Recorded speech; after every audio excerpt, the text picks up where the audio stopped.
Hey, salut à toutes et à tous, ici Max The Strat, coach des Miami Hurricanes pour cette ADL saison 9. J'espère que vous allez bien. Moi ça va plutôt pas mal, puisqu'on se retrouve après déjà 2 victoires dans la compétition.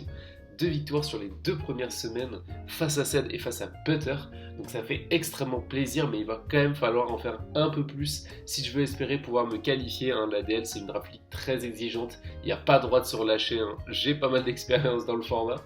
Donc clairement, le mieux serait quand même de repartir de cette semaine avec une 3e victoire qui ne va clairement pas être évidente à aller chercher puisque on affronte les HBC Ninetales de Braze qui est un très bon joueur que je ne connaissais pas avant cette draft league, mais qui s'est avéré être très très fort, très très solide, qui fait peu d'erreurs, voire pas du tout d'erreurs. C'est assez rare ce profil de joueur pour le coup. Et en plus, il a une draft qui peut clairement nous embêter, puisqu'elle se compose de Fluttermane, Great Tusk, Mega Slowbro, Grident avec Recycle et Ripen, donc pour profiter des baies, Vespiq Queen avec Full Play et Régénérateur, bien relou également, Zarud, Ninjask avec Collision Curse plus Griffe Dure, Steelix, Vanillux, Sansa Shalola avec le Z-Move et enfin Arctozolt qui a les Terra Crystal, électrique et water. Donc c'est une draft qui fait très très peur comme je l'ai dit, notamment à cause de son speed tier. Fluttermane c'est 135 de speed, donc c'est une speed taille avec notre Pokémon le plus rapide Shinpao, ça dépasse tout le reste. Great Tusk va dépasser Rotom de 1 point de base speed, ce qui est très problématique puisque ça peut lui permettre tout simplement de jouer full speed, et autant dire que le type sol couplé au type combat c'est une catastrophe défensivement pour ma draft. Zarud. Alors Grident ça devrait aller niveau speed tier. Zarud 105 de speed, donc 105 de speed c'est assez pour dépasser Demeteros, et comme par hasard c'est un Pokémon qui résiste au principal stab de Demeteros, aka le type sol, qui est pourtant une grosse faiblesse de la draft à Braze, mais bon, quand la principale résistance te dépasse et peut te mettre la misère, c'est assez compliqué. On a ensuite Ninjask, qui peut avoir un intérêt quand même dans ce match. Je ne pense pas qu'il sortira, mais il peut avoir un intérêt, et qui dépasse évidemment tout ce que je peux sortir. Et enfin, la cerise sur le gâteau, si j'ose dire, c'est la Snow avec Vanillux, Arctozolt et Sandslash qui lui permet de dépasser en fait toute ma draft. Donc là c'est absolument cauchemardesque en termes de speed tier. Bon, le reste ça va, que c'est pas glorieux, il y a Steelix, Mega Slowbro et Grident qui ralentissent le tout, mais bon, ça reste quand même pas incroyable, clairement. D'autant plus qu'il y a des Pokémon comme, je l'ai dit, mes Great Tusk ou Fluttermane qui offensivement peuvent énormément apporter. Arctozolt aussi était assez cauchemardesque pour ma draft. Donc on va voir directement ce que j'ai ramené. J'ai décidé de jouer un style de jeu beaucoup plus agressif que d'habitude, puisque tout simplement je ne me sens pas de jouer avec mon style de jeu habituel face à cette draft. Fluttermane peut trop bien se placer face à mes walls, Great Tusk peut juste break toute la terre, et enfin Arctozolt me déboîte, donc j'ai préféré jouer quelque chose de très très agressif, vous allez le voir. On change un peu, mais c'est ce que j'ai envie de tester avec cette draft aussi, c'est de voir ce dont elle est capable, comment elle peut s'adapter au match-up. C'est la semaine 3, c'est le moment de faire des petits changements aussi, ça peut être intéressant en vue de futurs playoffs. Donc on commence directement avec Walter White, le Shinpao, qui se ramène avec un set encore plus aggro que d'habitude. Décidément on monte en gamme à chaque semaine avec ce Shinpao, puisqu'il se ramène Choice Band au choix, avec tout simplement le double stab Icicle, Crash plus Crunch, qui touche toute la draft, il n'y a absolument pas de résistance. Sacred Sword qui me permet de toucher Vanillux, Sandslash, Arctozolt et surtout Steelix. Et enfin le High Shard qui peut mettre une énorme pression à Fluttermane, complètement one-shot le Ninjask. Ça peut emmerder un Zarud Choice Scarf que je vois bien venir pour le coup cette semaine. Donc c'est un set qui est assez polyvalent, qui touche tout. Pourquoi je joue Choice Band? Tout simplement parce que je ne vais pas jouer la speed taille avec Fluttermane. Vous le voyez à mes EV, j'ai 136 en speed, 120 en HP et enfin 252 évidemment en attaque avec une nature rigide. C'est tout simplement pour mettre un maximum de dégâts sur la H-Shard. Puisque finalement, je l'ai déjà expliqué, mais à cause du corps de Snow et d'un potentiel Zarud Scarf, à moins que je sorte Shinpao Scarf que je trouve vraiment mauvais dans le match-up, au final, j'ai pas trop d'intérêt à jouer une speed taille qui en plus je peux perdre, parce que si jamais je perds la speed taille, globalement ça veut dire que j'ai sorti un Shinpao qui se fait dépasser par Main, dépasser par Zarud, dépasser par Arctozolt, donc le corps de Snow tout simplement, et qui en plus n'a pas un grand impact sur les autres Pokémon. Donc le mieux c'est quand même de jouer Choice Band pour maximiser les dégâts, parce qu'il n'a pas réellement de switch quand même à Shinpao, surtout s'il ramène pas le Steelix, même si je le vois plutôt arriver. Clairement, ça peut faire un boulot à sa draft, le Choice Band. Donc, je préfère jouer des 50-50 avec Mega Slowbro, avec Tusk, etc. Est-ce que tu crutch, est-ce que tu Icicle Crash? Je préfère jouer ça de toute façon, puisque au moins ça peut me permettre de faire des trous si j'ai les bonnes anticipations. Et j'espère que ce Shield Pao, clairement, fera le taf. On n'oublie pas, comme d'habitude, les PV impairs, histoire de ne pas être trop gêné par les pièges de rock. On continue tout de suite avec un Pokémon qui fait sa première apparition cette semaine, c'est le Avatar 3 aka Landorus qui va être enfin ramené finalement, parce que j'en avais parlé dans la vidéo draft, j'avais dit qu'il était très important dans ma draft et pourtant je ne l'avais pas encore ramené. Avatar 3 qui se ramène avec un set Mouchoir Choix et Sincere Storm, son nouveau stab, donc qui est un gros stab de type sol spécial et qui peut avoir, je crois, 20% de chance de brûler. Je crois pas que c'est 30 quand même, mais ça peut miss, c'est mine de rien, c'est 80% de précision et avec ma malchance légendaire, je pense que c'est possible que ça miss. On verra bien. En tout cas, je joue ce set tout simplement pour dépasser un Arctozolt timide sous la snow. Donc c'est mon Revenge Killer tout simplement, parce qu'Arctozolt n'est que 55 de speed, heureusement j'ai envie de dire. Derrière, il y a Sandslash là que je ne peux pas dépasser malheureusement, mais je le vois pas trop venir le poteau Sandslash, même s'il a le Z-move. Du coup, j'ai le Sincere Storm qui me permet de complètement one-shot un Arctozolt, complètement one-shot un Sandslash. Ça met une énorme pression à toute l'équipe, parce que même Zarude, du coup, ne peut pas switch dessus parce qu'il y a le risque de se faire burn. Derrière, on a Grassnode qui est là pour passer le Mega Slowbro, qui va chercher le 2HKO. Sludge Wave pour tout simplement le Zarude, notamment pour avoir un coverage quand même. Et enfin le Focus Blast qui va viser le Grident potentiellement, parce que j'imagine bien Grident venir mine de rien. Je vous avoue, je me suis pas trop prep à lui. Je me suis très peu prep parce que Steelix en fait est beaucoup plus gênant vu qu'il pose les rocks et que ma draft n'aime pas les pièges de rock.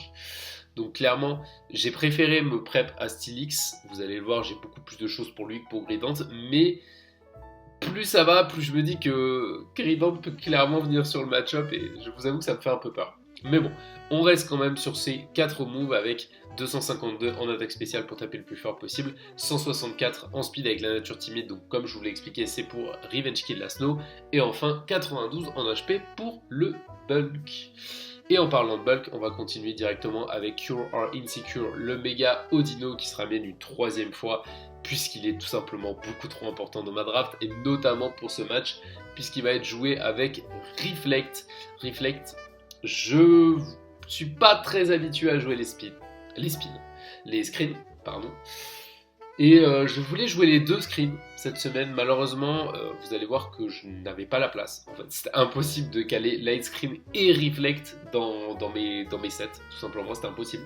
Donc j'ai décidé de caler Reflect puisque ça va quand même limiter l'impact de Tusk. J'ai très peur aussi d'un Zarude.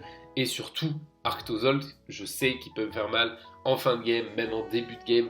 Donc je préfère limiter au maximum l'impact de ce Arctozolt. Donc on joue Reflect et non pas Light Screen, tant pis pour Fluttermane. On a ensuite Dazzling Gleam qui va avoir pour objectif de mettre une pression quand même sur Arctozolt et surtout à Zarude et à Grey Tusk qui sont les 2 Pokémon principaux qui vont devoir être checkés par ce Mega Audino qui est joué full PV, full défense avec une nature bold, pas full défense pardon, 200 seulement en défense avec une nature bold parce que j'ai changé la réparte avant de faire la vidéo, et 56 en SPDF, donc je crois que les 56 en SPDF c'est pour un peu mieux tenir le Fluttermane Life Orb qui chope pas le 2HKO si je me souviens bien, s'il est timide. Voilà, donc derrière évidemment très classique le Wish Protect qui va me permettre de bien tanker le Tusk, bien tanker le Zarude. Cette fois-ci je ramène quand même Protect parce que face à Tusk avec le booster énergie notamment, c'est quand même beaucoup plus intéressant d'avoir un Wish Protect clairement. Je le vois bien venir avec son énergie booster, le Great Tusk pour le coup. Je pense pas qu'il y ait d'item qui soit foncièrement meilleur et puis ça peut lui permettre d'apporter un peu plus de break à cette draft qui est déjà très menaçante en plus offensivement. Vous voyez que j'ai pas réellement d'option pour Fluttermane tout simplement parce que j'avais déjà pas la place et en plus j'ai pas grand chose qui l'empêche de se placer. En fait, si je joue T-Wave, T-Wave déjà est pas très forte sur le match-up en général. Et en plus de ça, il peut jouer sub. Et si je joue encore et qu'il décide juste de pourrir avec un spec, c'est pas très rentable. Donc je décide de ramener un Audino qui globalement ne le touche pas, mais qui pourra faire des wish into un Pokémon menaçant pour lui potentiellement. On continue avec Let Him Cut, le Rotommo qui se ramène encore une fois avec un item un peu chelou. Décidément, ça devient la norme avec Rotom. C'est la White Herb qui va me permettre de ne pas prendre la drop de Leaf Storm une seule fois. Et pourquoi du coup je joue cet item? Tout simplement pour passer Steelix, voilà, qui pourrait se dire ok, je viens tranquille, ok, je prends 40, un peu plus de 45% je crois sur un Leaf Storm, mais tranquille, puisque de toute façon il peut pas le faire une deuxième fois, et la White Herb me permet justement de mettre une énorme pression à ce poseur de PDR qui peut être très gênant, parce que Tusk, j'ai l'intuition qu'il va pas se ramener avec les rocks, qu'il se ramènera plutôt avec le spin et 3 attaques, notamment Ice Spinner pour passer Altaria et Lando, je vois bien un EQ, et je vois bien potentiellement un close combat, ou alors un coff en troisième attaque, enfin à voir. Mais du coup voilà, ça laisse le Steelix poser les rocks, et je me dis que si je peux le surprendre avec 2 Leaf Storm, et potentiellement le fumer comme ça là-dessus, le 2HKO, ça peut être intéressant. Si jamais j'ai pas le 2HKO, c'est pas grave, parce que je peux défoc derrière, je l'ai dans mon moveset, et surtout c'est un Steelix qui reviendra quasiment plus sur le terrain, donc c'est très rentable. Derrière, on a quand même 10 charges pour le stab, hein, boosté en plus par le Terra électrique. Alors pourquoi je joue pas Terra Steel, sachant qu'il y a quand même Flutter Mane et Zarude? C'est tout simplement parce que Braze est un bon joueur. Et je sais très très bien qu'il va anticiper, tout simplement s'il y a un duel Rotom-Mow contre Flutter Mane, il va tout simplement anticiper, et soit il va me taper Mystical Fire dessus, soit il va tout simplement taper Shadow Ball. Donc l'avantage c'est que si jamais il tape Mystical Fire, je peux Terra Elec, quand même avoir des dégâts boostés sur 10 charges et tenter la para. Donc je peux peut-être le surprendre là-dessus. Donc c'est ce que je me suis dit. Et en plus c'est vrai que une fois que potentiellement le Tusk ou le Steelix est mort, et ben la 10 charge fait quand même beaucoup de dégâts dans cette équipe. Ça peut me permettre de mieux gérer aussi un Grident quand même, qui serait très investi en SPDF. Donc je trouve que le Terra électrique pour le coup est plus intéressant sur ce match-up. Ça peut me permettre aussi de pas trop prendre les U-turns de Zarude. Donc pourquoi pas. Et en parlant de Zarude, mon dernier move est Signal Beam, qui me permet de le one-shot avec mes 252 EV attaque spéciale plus la nature modeste. Derrière, j'ai 140 en speed. Alors ça me permet de dépasser, si je ne m'abuse... ça me permet de dépasser qui, déjà? Je crois que c'est un Actozolt sans la Snow. Ou peut-être un... Non, je vous avoue que j'ai un énorme doute là-dessus. Ok, alors... Juste petit doute sur la réparte du Rotom, je suis allé checker. Les 140 de speed donc sont bien et bien pour checker un Great Tusk qui aurait les EV pour justement dépasser un Aegislash full speed timide. Bon, à mon avis, ce sera plutôt un Great Tusk full speed, mais on sait jamais qu'il veuille juste dépasser le Aegi. Ça peut être une spread intéressante, ça coûte pas trop cher et globalement ça peut quand même être rentable. Ça peut me sauver, on sait jamais d'avoir ces petits EV. Donc évidemment on a le reste en HP qui va me permettre quand même de assez bien tenir les coups. On continue avec Flamenco Amigo qui décidément n'hésite pas à se ramener sur pas mal de matchs. Le Oricorio qui se ramène cette fois avec un set Sweeper, cette fois on sort pas le Scarf parce que le Sweeper est probablement le Poké qui a le meilleur match-up offensif face à Braze, puisque si jamais le Grident n'est pas là, et bien c'est un carnage, et si jamais le Grident est là, on peut se débrouiller pour le mettre KO assez rapidement, je pense, si on joue assez agressif. Donc le Flamenco Amigo qui se ramène avec les bots, puisque là on ne peut pas se permettre sur un set Sweeper de prendre le risque de se prendre les rocks, peu importe le moment du match. Derrière on a le duo Hurricane plus Revelation Dance, le double stab qui met la misère, il y a tout simplement aucun switch à ça dans la draft à Braze, mis à part Grident. Quiver Dance qui peut être placé assez facilement, vous allez le voir avec ma répartition. Et enfin on a Boost quand même pour se soigner et pouvoir en placer potentiellement plusieurs face à Mega Slowbro. Voilà, on peut gagner le duel face à Slowbro si on prend pas de crit, s'il n'y a pas de Toxic, s'il n'y a pas de T-Wave.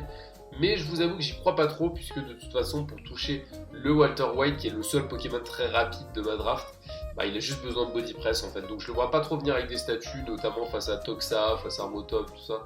Je le vois pas trop sortir des Toxic ou des T-Wave pour le coup.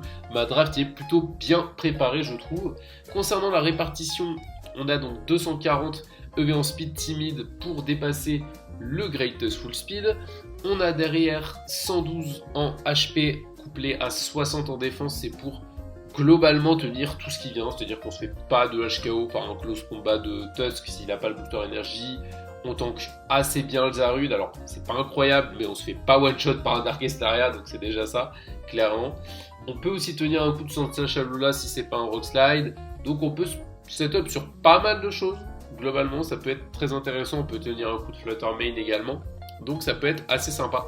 On a 96 EV en attaque SP. Alors là, je vous avoue que j'ai plus tout à fait le rôle que ça me permet d'avoir. Mais globalement, à plus 1, plus 2, ça me permet de gagner le duel avec Slowbro. Ça me permet de faire quand même mal à Zarud. Mais, petite subtilité sur cette répartition, je ne one-shot pas Zarud si jamais je tape un Hurricane directement sans taper de Quiver Dance. Je pense qu'il va switcher dans tous les cas parce que Zarud est trop important pour lui. Donc si jamais il voit Oricorio, je pense qu'il va switch.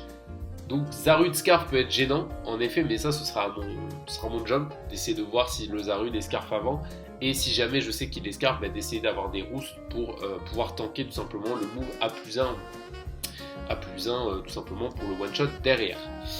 Donc voilà pour l'Oricorio, rien de spécial à dire, c'est le Pokémon que je vais essayer de placer. En plus sous Reflect, c'est vrai que ça devient hyper intéressant parce que Zarud ne 2 HKO pas, si jamais il y a le Reflect. Greatest c'est un 3 voire 4 HKO sous le Reflect, donc c'est quand même super intéressant comme set, et je pense que franchement, si jamais Grident n'est pas là, ou si Grident se fait weaken, ça peut être super intéressant, dans l'optique aussi où Sandslashera potentiellement prend la place de Arctozolt, même si je vois davantage un Arctozolt venir, ça peut être très intéressant comme set, et j'espère en tout cas qu'il aura un très bon impact, parce que c'est vrai qu'en semaine 1 c'était un peu décevant malheureusement. Et enfin, on va finir ce team building avec Ambi and Royalty. Cette semaine, c'est le Aegislash qui va compléter notre 6 pour le match avec un set Spell Tag, full attaque spéciale modeste pour bourrer au maximum parce que vous l'avez vu, Aegis c'est clairement un problème également pour la draft de Braze comme d'habitude, même s'il a de quoi gérer. Le problème, c'est que ces deux pokés qui peuvent principalement le gérer, c'est Grident et c'est Steelix. Le problème étant que les deux ne viendront pas ensemble, c'est une certitude. Derrière, il a quand même le Zarud, d'où la présence de Close Combat dans le set. On a Shadow Ball qui va venir absolument tout toucher. De toute façon, Shadow Ball plus Close Combat, ça touche toute la draft de Braze et vraiment bien en plus parce que Close Combat, c'est quand même des faiblesses avec Grident, avec Steelix et avec tout le corps de Snow, donc quand même... plus Zarud, ça fait 1, 2, 3, 4, 5, 6, ça fait 6 Pokémon qui sont weak à close combat, et autant dire que les autres se font imploser par Shadow Ball avec le Spell Tag. C'est pour ça que je joue, c'est pour choper un 2HKO 100% sur le Tusk, pour maximiser les dégâts sur Steelix, et surtout pour que la Shadow Sneak puisse Revenge Kill le plus efficacement possible le Flutter Main, malgré l'absence d'EV en attaque. Je crois que, alors c'est pas one shot parce qu'il aura probablement des EV en PV, mais voilà, s'il se fait un peu weaken, c'est ciao. Derrière, on a Magnetrize qui va me permettre de gérer le Steelix. C'est mon move un peu tricky de la semaine. Le Magnetrize qui, même avec la nature moins speed, je sais que je dépasse Steelix. Et du coup, celui-ci ne peut pas taper séisme sur moi. Ce qui peut me permettre, et c'est pour ça que j'ai joué le Spell Tag, c'est qu'au lieu de jouer une Shuka ou un ballon tout simplement, qui pourrait être consumé assez rapidement, le fait de jouer Magnetrize, ça me permet, si le Steelix arrive, d'être complètement gratuit et de le refaire switcher en fait. Et du coup, on passe d'un Poké qui est censé gérer Aigui à un switch obligatoire. Et à partir du moment où il est obligé de switcher contre Aigui, la Shadow Ball va faire énormément de dégâts, voire la Close Combat, parce qu'il peut avoir peur aussi que je tape Close Combat pour juste taper Steelix, et du coup qu'il ramène pas Zarud. Et à ce moment-là, la Shadow Ball fait extrêmement mal. On sait jamais qu'ils veulent faire un switch sur un Tusk à Sauvette qui aurait pas Coff également, ou un truc du genre. Magnetrize me fait complètement gagner le duel. Face à Grident qui aurait séisme, ça fait du bien aussi. Donc pour le coup, le Magnetrize est complètement goldé. Même sur un Ninjask qui jouerait Dig, on sait jamais, mine de rien, ça peut sortir. Donc c'est super intéressant comme set. Et je pense qu'il peut vraiment faire du mal. Et en plus, il a un bon bulk derrière parce qu'il est full PV. Donc il peut bien accueillir les attaques. Petit 80 en défense aussi qui fait plaisir, on sait jamais. Sur des rolls, ça peut être intéressant sur le Arctozolt. Voilà en tout cas qui conclut ce build. Comme vous l'avez vu, c'est assez original mine de rien. Et le but est clairement de mettre une énorme pression offensive et non pas défensive. Même si j'ai de quoi tenir les coups quand même, le problème va probablement être la fin de game. J'ai assez peur de la fin de game et surtout je ne sais pas le style que va me sortir Braze en fait, clairement pas. Je sais pas s'il va sortir une énorme show, je ne sais pas s'il va sortir une balance parce qu'il se dit que vas-y ça passe, il peut gérer surtout avec la pression offensive qu'il met, peut-être qu'il va se dire qu'il va rapidement faire des kills et donc derrière que son corps def pourra gérer, je ne sais pas du tout, peut-être qu'il va me sortir son double corps de Snow, peut-être qu'il va sortir que Octozol, peut-être qu'il va sortir que Sandslash. Le Zarud, je le vois quand même venir Scarf. Pour moi, les valeurs sur ce match, je dirais que c'est Flutter Main, Tusk, Grident ou Steelix, Zarud, Vanillux et Arctozolt. Je dirais que c'est ça. Si j'étais lui, moi je pense que c'est ce que je jouerais. Une semi-balance mais quand même très offensive. Donc on verra bien. On verra bien. Et de toute façon, le niveau de jeu va falloir qu'il soit là. Puisque je sais que Braze, lui, sera au niveau. En tout cas, c'était Maxostrat. On se retrouve la prochaine fois pour le match commenté. À la prochaine.